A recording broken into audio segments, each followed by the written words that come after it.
I didn't choose that grief support cabin because I believed in miracles. I chose it because my life had turned into a loop of the same sounds, with different emptiness behind them, the refrigerator hum, the distant traffic. My phone lighting up with messages that weren't meant for me anymore. I didn't miss the person, in some poetic way. I missed specific moments, the weight of a coat on a chair, a laugh that used to come before the room even heard it. For weeks I told myself I was fine, not fine. Like I was okay, but fine. Like a person who keeps walking even when the path is breaking underfoot. Then, one evening, the quiet got so thick, it felt like it pressed against my ears. I realized I'd been holding my breath all day. That's what pushed me into the car. The cabin sat off a smaller road, hidden by trees that made the sky feel closer than it should. Someone had left a chalk sign near the driveway. Support group, Friday night. A part of me hated how much I needed someone else to make it official. Another part was relieved. Relief was dangerous. It meant I might want things. Inside, the air smelled like pine and old wood that had soaked up both laughter and tears. Folding chairs were arranged in a circle. A dim lamp glowed over a table, with paper cups, a coffee pot, a box of tissues that looked more like a prop than a comfort. I found the least conspicuous seat I could. I sat with my shoulders drawn in, hands folded tight enough that my knuckles went pale. Reed arrived a little after me.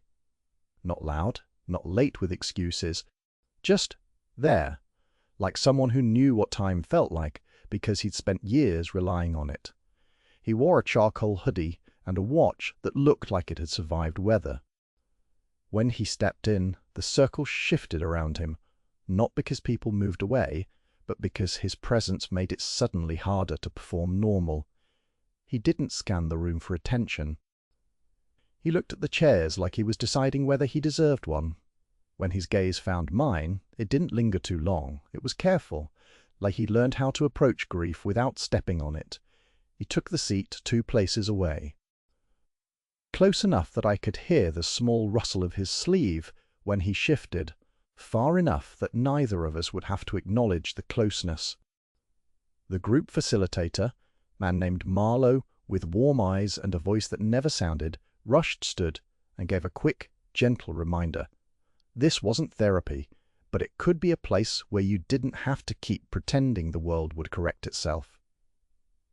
"Welcome," Marlowe said. "If you'd like to share tonight, you can. If you'd rather just listen, that's still sharing."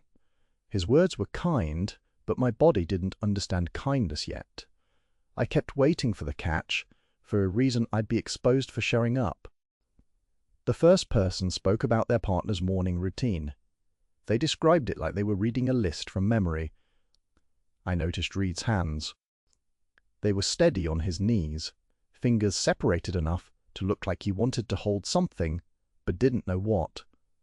When the second person spoke, their voice cracked mid-sentence. I felt my throat tighten as if the crack had happened inside me. I looked down at my own folded hands, and I could almost feel the person I'd lost breathing behind my ribs. People talked in the quiet between words. Someone mentioned holidays. Someone mentioned the moment they found out. Someone mentioned the way grief made them feel like a fraud, like they were supposed to move on because everyone else expected life to continue. Reed didn't share yet. He listened with his entire body. It wasn't passive, it was active.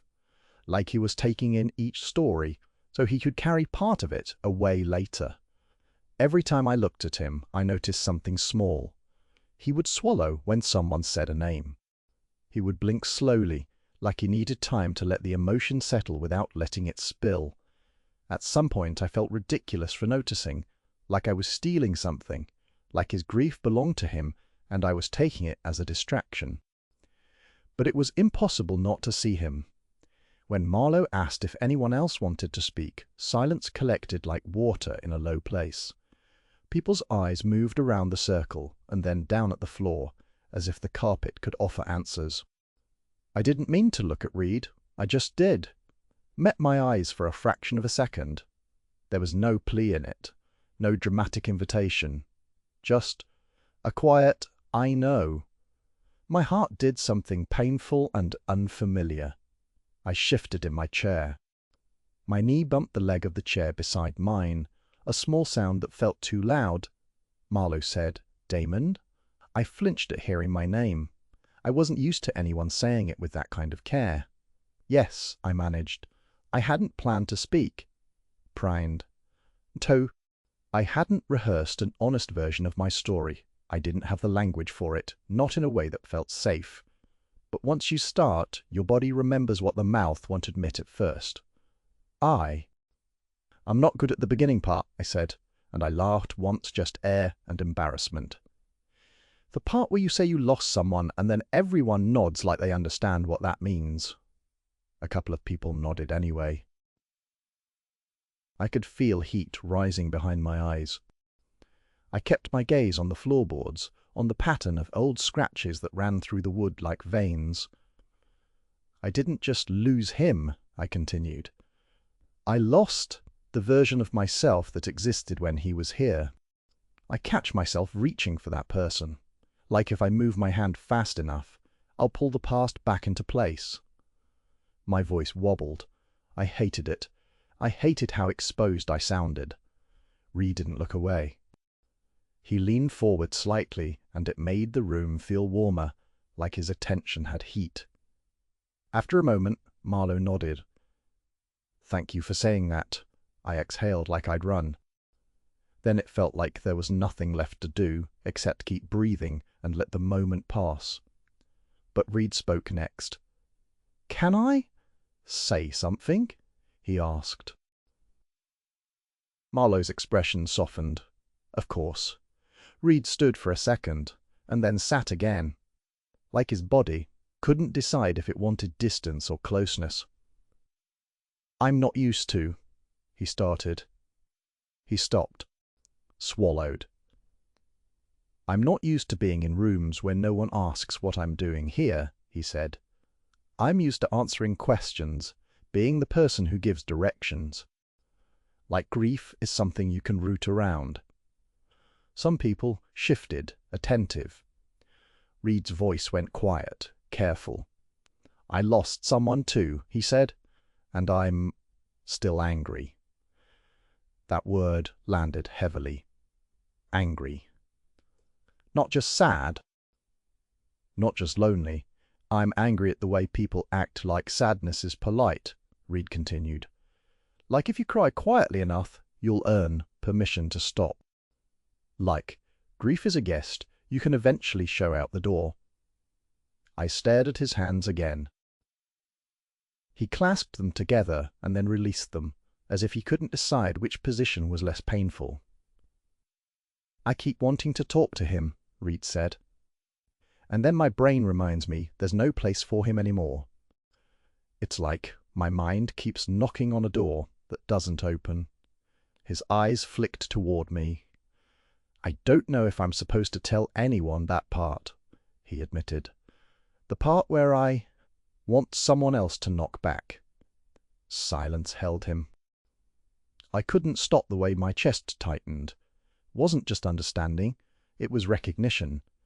Like he'd spoken something I hadn't let myself say. Marlowe exhaled slowly. "That's a human thing," he said. "Thank you for trusting us."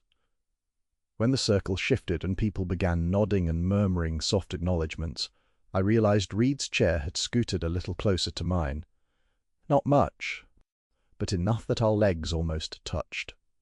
The closeness felt like a secret neither of us had agreed to. After the group ended, there were no dramatic goodbyes. People stood and collected their coats, moving around each other with that careful politeness of someone leaving an emotional room. The cabin seemed to hold its breath. I lingered near the table, pretending to adjust my phone settings, like the screen could block my nerves. Reed stayed too. He didn't leave right away. He walked slowly to the side of the room where a small stack of blankets sat. Marlowe was wiping down a coffee pot with gentle attention like. Routine could keep the grief from taking over his hands. Reed paused beside me. Up close, his face looked more tired than I'd expected. The guard wasn't strong anymore. It was worn. He smelled faintly like detergent and rain. I forced myself to speak first, even though my throat felt too tight. "Thanks," I said, "for sharing." Reed's mouth moved like he was going to say something automatic. Then he thought better of it. "It didn't feel like sharing," he replied quietly. "It felt like finally not lying to myself." I blinked. What was the lie? He looked at me for a beat, longer than he had in the circle.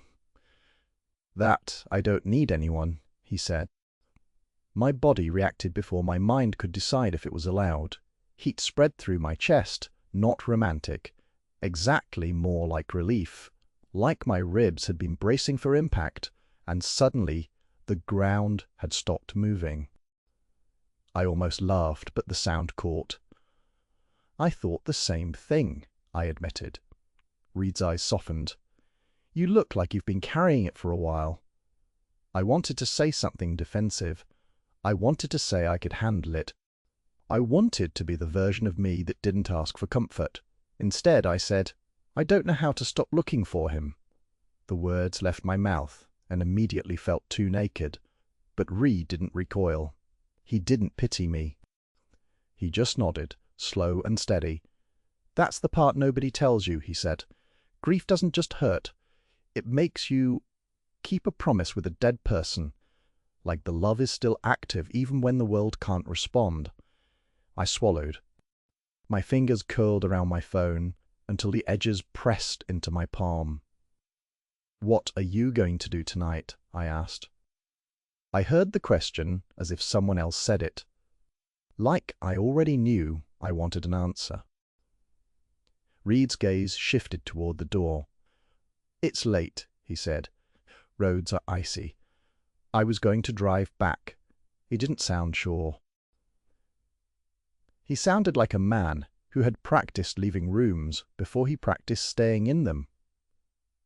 "And you?" he asked back. I hesitated. "My place is 5 minutes," I said.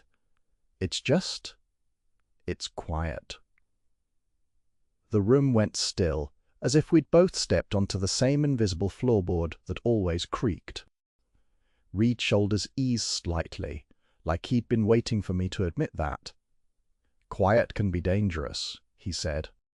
I let out a breath that tasted like relief and fear. "I know," I said, "but I keep thinking it'll be easier if I face it." Reed looked at me again. He lifted one hand, hesitated, then let it fall back to his side. "What if it doesn't have to be easier alone?" he asked. The question wasn't a confession. It wasn't a romantic demand. It was something softer and more devastating: permission. My heart surged like a wave that didn't ask where it was allowed to touch. I wanted to answer honestly. I wanted to tell him I was gay in the way the world never seemed to accept as safe. Not loud, not obvious, but true. The kind of truth you carried like a glass you couldn't set down. I also wanted to tell him I was terrified. He'd look at me differently if he knew what I was holding. But grief didn't leave space for tidy lies. So I said, "I don't know how to do this part." Reed's eyes narrowed slightly, not in judgment, just in focus. "This part?" he repeated. I nodded toward the room, toward the blankets, toward the fact that neither of us had moved. "The part where you admit you want to be held, or at least not abandoned." His throat bobbed. He looked away for a second, and in that glance I saw how much effort it took him to stay steady. Then he looked back. "I'm the Marshal in our county," he said. The words sounded like a label he hated. "I'm supposed to handle people, make things right, be the authority that doesn't break." The smile touched his mouth and then disappeared. "That sometimes I break anyway," Reed continued, "and I don't want to drive in silence. Not when the dark feels like it keeps replaying the worst parts." My stomach tightened. "You don't have to," I offered, and then I realized what I was offering and how quickly my voice changed. It became warmer, more human. Reed's gaze flicked to my mouth, then back to my eyes, like he was checking himself. "I do," he said, "because I'm used to doing what's required." He took a step closer, slowly, giving me a chance to pull back. I didn't. He stopped beside my shoulder, close enough that I could feel the warmth of him like a quiet hand against my skin. "Do you have anyone?" he asked. The question hit a nerve. I thought of friends who texted, family who tried, but those were different from someone who sat beside you and didn't rush you into better. "No," I said, "not like that." Reed exhaled. "Then maybe tonight you can borrow my steadiness," he said. "Just until you can breathe again." The promise in his voice wasn't romantic in a tidy way, but it was intimate. My chest tightened until I had to look down to keep from crying. "Borrow?" I echoed. Reed nodded once. "Yes." He reached out, not to touch, not to claim, and for one breath I thought he might place his hand on mine. Instead, he picked up one of the blankets, held it between us like a bridge. "You can sit near me," he said softly, "or we can just sit here in the quiet that doesn't punish you." It took everything in me not to say yes immediately. Because I was afraid. Afraid of wanting. Afraid the wanting would wake something up in me that I couldn't control. But grief had already made a mess of my control. So I said, "Okay." Reed's shoulders loosened as if I'd unlatched a door. We moved back toward the chairs.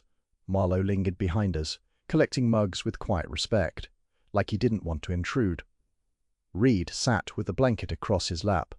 I sat beside him, close enough that our arms almost brushed. He didn't fill the silence, he just turned his head a little and listened to the cabin's quiet noises, the settling wood, the hum from the lamp, the soft clink of his watch when he shifted. I felt my body relax in stages, like my muscles had been waiting for permission. At some point, Reed spoke again. "I keep wondering if I was too late," he admitted. I turned toward him. "Too late for what?" "For the last conversation," he said. "For the moment, I should have said what mattered. I kept thinking there'd be another chance. Then there wasn't." My throat tightened. "I used to think the same," said. "I kept thinking I'd find the words." Then his breathing stopped, and the words became useless. Reed's eyes flicked to mine. "Was he?" he asked, then paused, like he didn't want to ask the wrong thing. "Was he what?" I asked.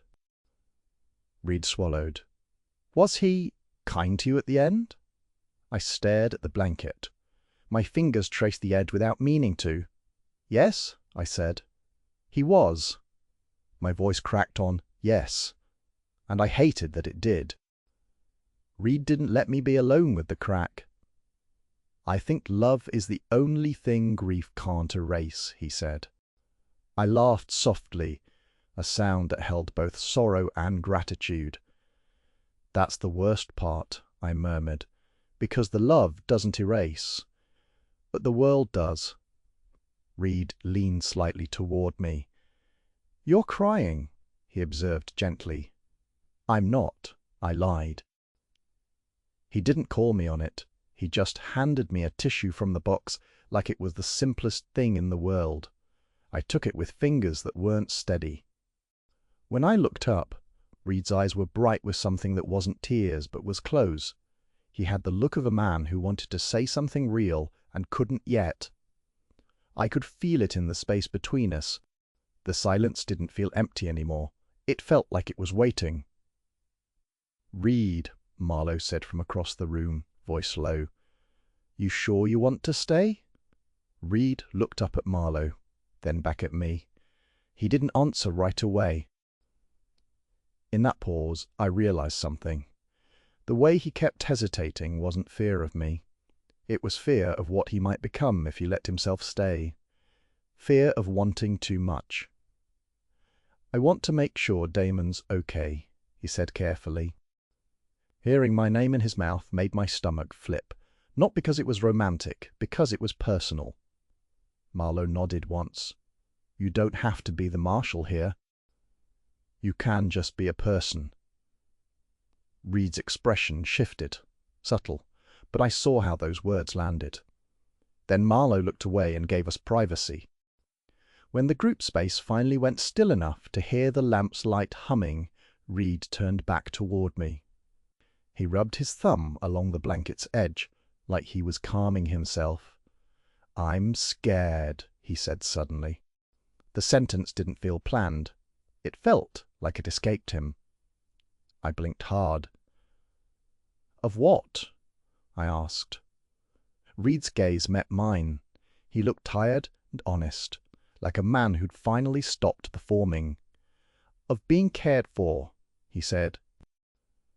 My chest ached. "That makes no sense," I whispered. "It does," Reed replied. "Because if I let someone care for me and then I lose them too, I won't have the strength to survive it." The truth of it turned the air heavy. I wanted to say something wise, something that would fix it, but there wasn't a fix. There was only the moment, so I said, "I'm scared too."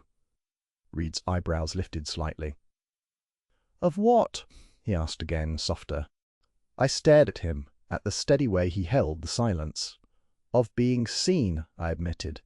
"I'm so used to being careful about what I say, about what I want, about who I am. If someone really knows me, they might decide I'm too much grief in a suit." Reed's mouth tightened, and I expected him to reassure me with something formal. Instead, he reached into his hoodie pocket and pulled out a small coin-sized token on a keychain something worn, like he'd kept it longer than it deserved. He turned it so I could see it. "It's ridiculous," he said. "I keep it because it belonged to him." He used to tap it in his pocket when he thought I was zoning out. I stared at it. "I didn't plan to tell you any of this," Reed continued, "but you looked like you understood the door-knocking feeling." My throat tightened again. I didn't want to cry. I didn't want to break open in front of him, and then have him regret seeing me that way, but I was tired of carrying everything alone. So I said, "I don't know if I'm good at being your comfort." Reed's smile was small and sad. "You don't have to be perfect," he said. "You just have to be here." I glanced at the blanket again. The cabin's night had thickened outside the window. The trees were dark silhouettes. Everything looked still, like the world was waiting with us. Reed's voice lowered.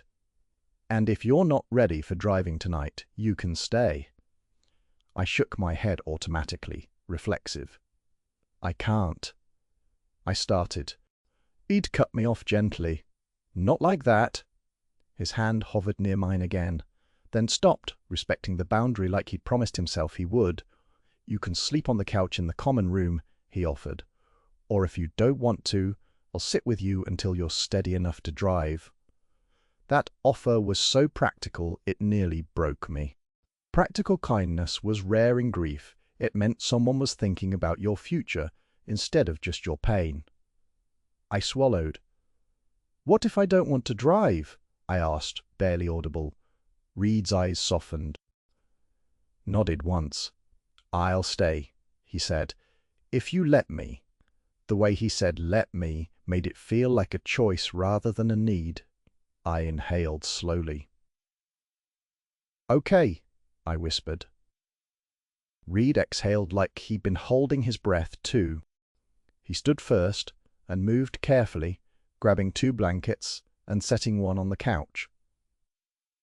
Then he turned back, giving me space to decide. I sat down, and the couch cushions swallowed me like a memory. Reed sat on the floor beside the couch instead of on the couch itself. He was close, but he wasn't crossing a line. He looked like he was bracing himself against temptation. And I realized with a sharp ache that he wasn't only afraid of loss, he was afraid of hope. Night stretched. We talked in small, tender fragments about how grief changed your sense of time, about the way you could still smell someone's cologne in a drawer that no longer held anything. Reed told me about the last time he'd seen his partner's hands move, how he'd been busy being useful when he should have been present. I told him about the last time I tried to make it through a day by pretending I didn't need anyone. We didn't call it love. We didn't have language for what it was yet. But every time one of us hesitated, the other filled the space with kindness that felt like recognition. At some point, Reed's voice went smaller. "Do you think you'll ever stop missing him?" he asked. I stared at the dim lamplight reflecting off the coffee table.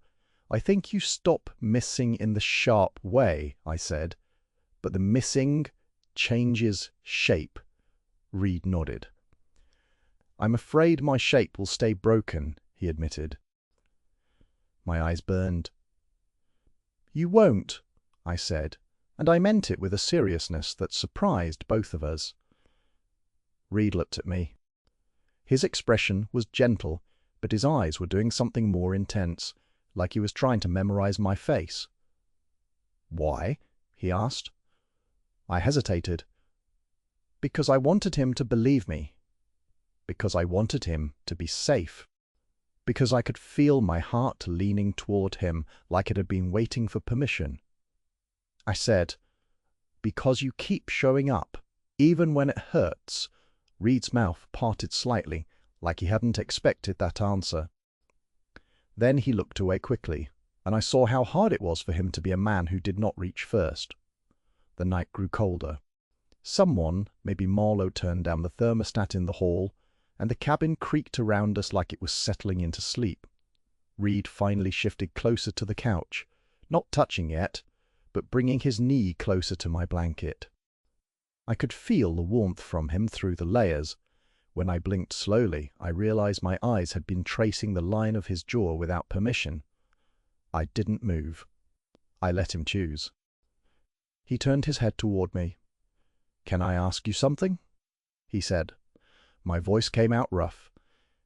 "Anything." Reed swallowed. "Are you straight?" The question was careful, and it wasn't accusation. It was fear disguised as politeness. It was him trying not to step wrong into the truth. Stomach twisted.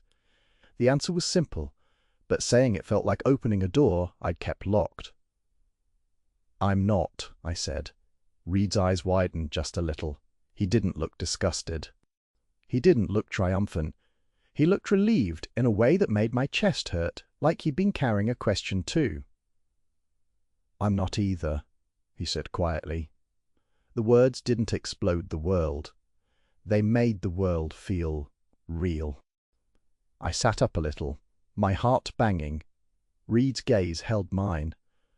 "I thought I was," he admitted. Like the confession cost him. "For a long time." I nodded slowly. "Me too." There was a beat of silence where the only sound was breathing. Then Reed's voice softened even further.